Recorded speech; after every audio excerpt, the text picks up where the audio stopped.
Reaction पढ़ी that zinc reacts with silver nitrate to form zinc nitrate and silver.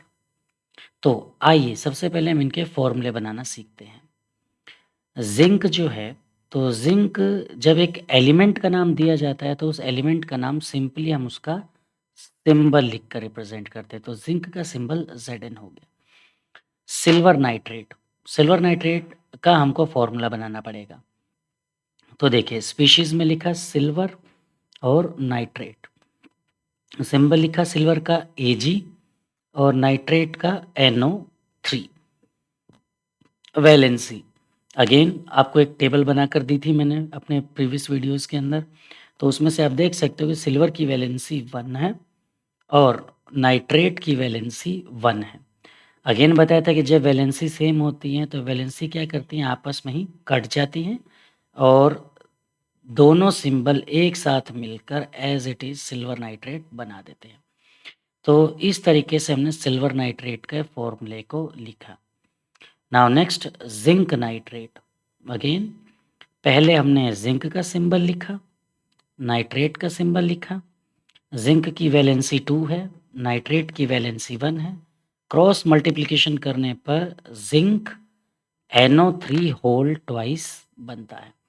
तो हमने as it is इसको यहाँ पर पुट कर दिया। सिल्वर का सिंबल Ag, ठीक है। अब आइए बैलेंस करने के ऊपर। यहाँ पर हम देख सकते हैं कि जिंक 1 है, तो इसलिए हमने जिंक 1 लिखा और प्रोडक्ट की साइड भी जिंक हमने 1 लिखा।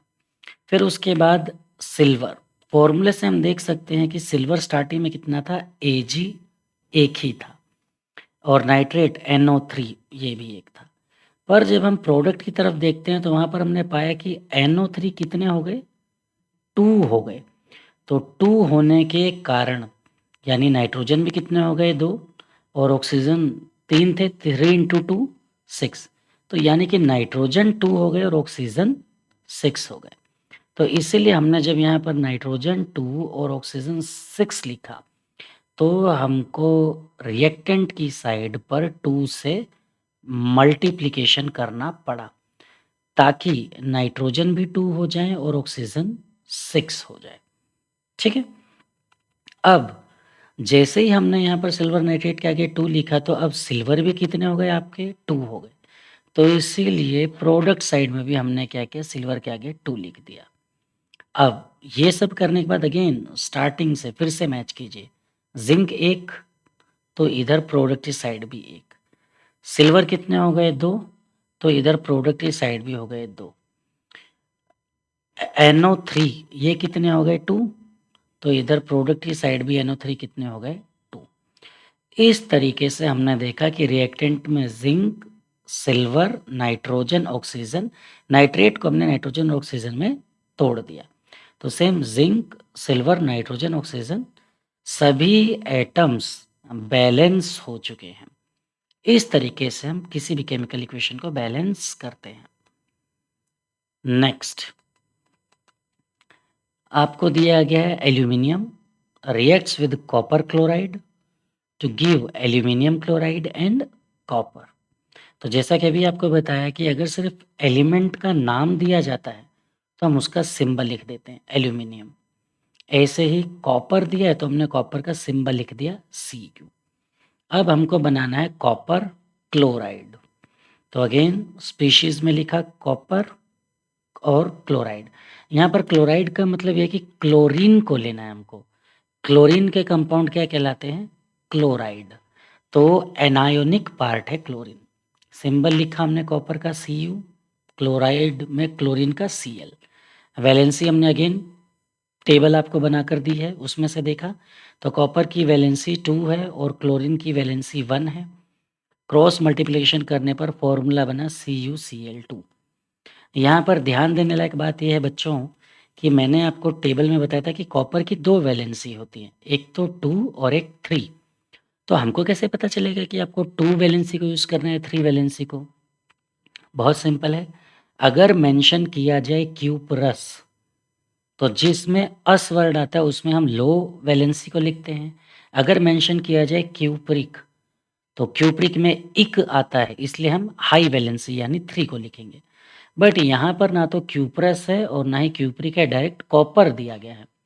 तो जब क्लियर ना हो कि क्यूप्रस है कि क्यूप्रिक है, तो हम लो वैलेंसी को लेते हैं, इसलिए यहाँ पर हमने वैलेंसी 2 लिया। ओके, तो कॉपर क्लोराइड का फॉर्मूला बन गया CuCl2। Aluminium chloride, again aluminium का सिंबल लिखा हमने, क्लोराइड यानी क्लोरीन का सिंबल लिखा, वैलेंसी लिखी इनकी, एल्यूमिनियम की वैलेंसी 3, क्लोरीन की 1, क्रॉस मल्टीप्लिकेशन किया, फॉर्मूला बन गया AlCl3। तो हमने यहाँ पर फॉर्मूला लिख दिया AlCl3।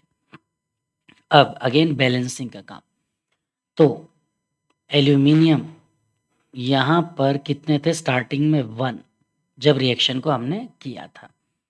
फिर कॉपर क्लोराइड CuCl2 था, एल्यूमिनियम क्लोराइड बना AlCl3 और कॉपर बना Cu। अब जब हमने बैलेंस किया तो देखा कि एल्यूमिनियम प्रोडक्ट की साइड में AlCl3 बन रहा है और इधर CuCl2 बन रहा है। तो हमने पहले क्लोरीन को बैलेंस करने की कोशिश की, तो 2 इंटू 3 6 और यहाँ पर 2 इंटू 3 6। तो हमने कॉपर क्लोराइड में आगे 3 लिखा और एल्यूमिनियम क्लोराइड में 2 लिखा। इससे क्लोरीन 6 हो गए प्रोडक्ट की तरफ भी और कॉपर क्लोराइड में क्लोरीन हो गए 6 रिएक्टेंट की तरफ भी। अब जैसे ही हमने कॉपर क्लोराइड में यानी रिएक्टेंट साइड पे 3 से मल्टीप्लाई किया, तो कॉपर भी कितने हो गए 3। तो इसीलिए हमने प्रोडक्ट साइड में कॉपर के आगे 3 लिख दिया। ठीक है, और फिर अब जैसे ही एल्यूमिनियम क्लोराइड पे हमने 2 से मल्टीप्लिकेशन किया, तो एल्यूमिनियम कितने हो गए 2, इसीलिए हमने रिएक्टेंट साइड पर भी एल्यूमिनियम को 2 से मल्टीप्लाई किया। नॉर्मल बैलेंसिंग चेक कर सकते हैं। अब रिएक्टेंट में एल्यूमिनियम कितने हैं 2 हैं, कॉपर कितने हैं 3 हैं, क्लोरीन कितने हैं 6 दिख रहे हैं। एल्यूमिनियम क्लोराइड के अंदर अगेन देखिए आप, एल्यूमिनियम कितने हैं 2, क्लोरीन कितने हैं 6, 2 इंटू 3, तो क्लोरीन हो गए 6, कॉपर कितने हैं यहाँ पर 3, यहाँ पर हो गए कॉपर 3।